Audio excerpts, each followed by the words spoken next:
Amigos de Letra Capital, estamos con Mariana del Taus para hablar de su libro Todos los hijos, que es un libro publicado por Alfaguara que incluye dos de sus obras, Criadero y Padre Nuestro. Quería empezar un poco hablando sobre la primera obra, Criadero, ¿no? Que es una obra sobre la maternidad, pero es un tema que, como lo cuentas en el prólogo, ya habías explorado con otras dos obras, ¿no? ¿Cómo es que llegas a esa obra en particular, Criadero, luego de esas experiencias previas, y además cómo llegas al teatro testimonial, que es finalmente cómo abordas el tema en esta obra? Sí, yo había escrito ya dos obras que hablaban sobre la maternidad, sobre el embarazo y la crianza, pero desde la ficción.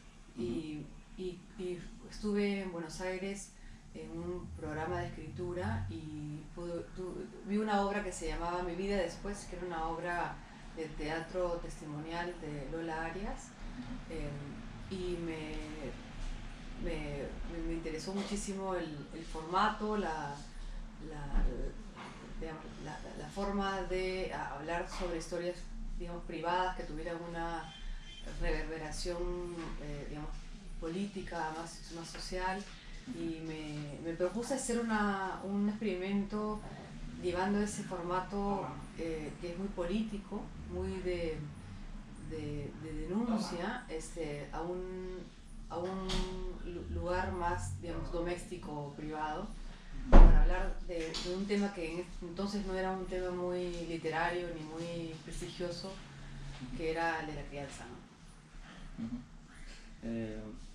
Claro, y además el tema testimonial, digamos, o el teatro testimonial, que lo emparentas por lo que cuentas en el prólogo con la no ficción, con libros de comienzas a leer también en ese género, como que todo apuntaba de alguna manera a eso, ¿no? Sí. Leí 9 lunas de Gabriela Wiener, que fue como el libro que me abrió un poco también la puerta, junto con la obra de Lola Arias, a este mundo de la no ficción y explorar este tema que normalmente estaba digamos, en la sección de autoayuda en las librerías, que era el tema de la maternidad y de la crianza. Y el 9 lunas me dio un montón digamos, de ideas y de caminos, que luego cuando ya decidí hacer la obra, empecé a buscar más textos en clave testimonial, digamos, que hablaran sobre asuntos que tuvieran que ver con madres sobre todo, y me di con que había una gran ausencia ¿no? de ese tema digamos, en la historia de la literatura, ¿no? Estaba el libro de Simone de Beauvoir sobre su madre, pero no había demasiados libros sobre eso, y tampoco que exploraran la relación madre-hija, que era para mí la que más me interesaba en ese momento, ¿no? Ahora ya hay muchos más libros, pero cuando hice Criadero, que fue en el 2010 creo, no había muchos. Había en sí muchos libros sobre el padre, sí, claro, pero no muchos libros sobre la madre, y menos escritos desde el punto de vista de una hija, ¿no? Sí, es verdad. Luego han aparecido algunos más, ¿no? Y en el caso de Padre Nuestro, ¿cómo decides también abordar la otra perspectiva, que es la de hijo-padre, la paternidad? Sí, bueno, venía pues como de colada, ¿no? Nosotros cuando empezamos a hacer Criadero no nos imaginábamos que iba a tener una repercusión tan grande como la que tuvo. De hecho, pensábamos que una posibilidad muy grande era que la obra no tuviera ninguna repercusión, ¿no? Que fuera más bien generara indiferencia, porque el tema, como te digo, no era un tema de cual la gente hablara, ¿no? Entonces, cuando hicimos Criadero y vi esa enorme respuesta del público, pero esta respuesta que incluía incluso incluía a los hombres, ¿no? No solamente es que venían las mujeres, sino venían mujeres que no eran mamás, porque son hijas, y también venían hombres que no eran ni siquiera papás, pero eran hijos, ¿no? Y tenían una mamá, o habían tenido una madre como figura importante en su vida. Entonces, esto, digamos, les tocaba a todos, y después de Criadero, claro, obviamente lo primero que se me ocurrió fue hacer la versión masculina, ¿no? digamos, el punto, la voz del hombre, ¿no? Y de explorar ese territorio muy distinto al de la madre y la hija, que es el padre y el hijo, ¿no? El hijo que mira al padre, ¿no? Hablando de eso, digamos, ya habiendo escrito montado las dos obras, ¿puedes establecer algunas diferencias o similitudes entre la relación entre hijos con madres, con hijos con padres? Es decir, ¿hay alguna similitud, hay coincidencias?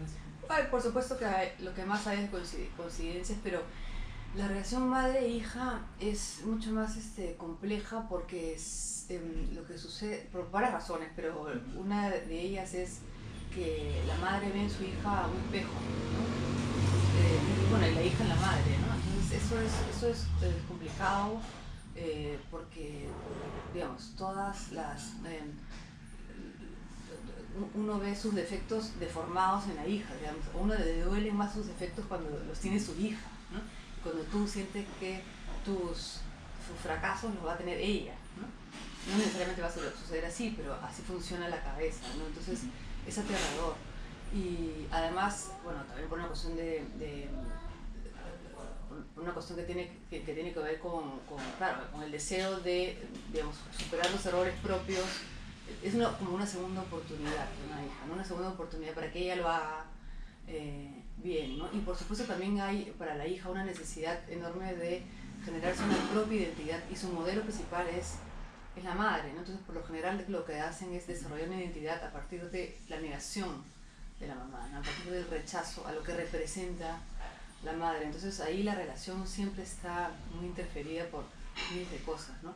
En cambio, y sucede cosas parecidas con el hijo y con el padre. Ahora, yo no soy una psicoanalista, así que todo lo que estoy diciendo es totalmente desde la ignorancia, ¿no? Pero lo que fuimos encontrando en verdad en el proceso. Y con los chicos me pasó en Padre Nuestro que ellos tenían una relación muy difícil con sus papás, pero sin embargo había también una especie de romantización de esta relación con sus padres, ¿entiendes? No es como las hijas que tienen se refieren a sus madres de una manera muy dura y adolorida, y a la vez amorosa, porque es una relación intensa como pocas. Y los hijos respecto de sus padres sí, por supuesto, hablan se refieren a sus ausencias, a sus errores, a sus rechazos, con rabia y todo, pero también hay una especie es como, está todo cargado de una cosa media romántica, ¿no? Es como el héroe de aventuras que se va y luego regresa, ¿no? Entonces, y estos hombres se referían a sus madres de una manera muy dura también, ¿no? Entonces, sin romantización de por medio, ¿no? Entonces, la relación con la madre creo que es más complicada, porque la madre de alguna manera nos identificamos con la madre de una manera muy directa, ¿no? Y eso es difícil separarse de ella, ¿no? Y toda la vida consiste en separarse de la madre, ¿no? Ahora que mencionas eso, recordé que creo que también lo dices en el prólogo, que el proceso de preparar ambas obras fue más difícil criadero en el proceso en sí, de ir armando la obra. Sí, en primer lugar porque era un territorio totalmente desconocido para todas nosotras.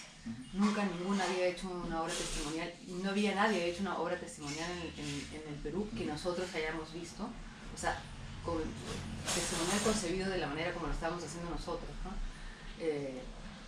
Y no sabíamos si el tema le iba a interesar a alguien, entonces todo era estábamos caminando siempre sobre terreno muy pantanoso. Y luego que estábamos trabajando con heridas abiertas, ¿no? Ellas estaban hablando de cosas que ellas estaban viviendo, ¿no? Que no estaban superadas, por supuesto que no, porque estábamos hablando de la crianza y estaban todas metidas en la crianza. Y además porque, bueno, son mujeres, y éramos todas mujeres, entonces era un lugar muy intenso, llenos de pasiones que iban hacia todos lados, ¿no? Sí. Además, si no me equivoco, porque yo vi la obra en su momento, hubo cambio de actriz por una circunstancia. Eso fue una cosa muy triste, porque una de las actrices, que era Denise Rey, se enfrentó de pronto con un problema de su mamá, ¿no? Su mamá cayó enferma, ahora ya está muy bien la señora, pues fue algo momentáneo, pero en ese momento, justo cuando estábamos revisando nuestra relación con nuestras madres, ella tenía que hablar de su mamá cuando su mamá estaba en la clínica, entonces esto se hizo imposible y ella tuvo que irse y habíamos hecho un trabajo largo con ella, así que fue dolorosísimo. Y bueno, felizmente llegó Sandra Requena, que fue como una especie de ángel de la guarda, pero son cosas que pasan, pues en el teatro testimonial no es tan sencillo como en el teatro, bueno, no es nada sencillo tampoco en el teatro, digamos, convencional, reemplazar a un actor a un mes del estreno, pero en el testimonial es brutal porque tienes que rearmar toda la dramaturgia, ¿no? En base a ese nuevo performance, digamos.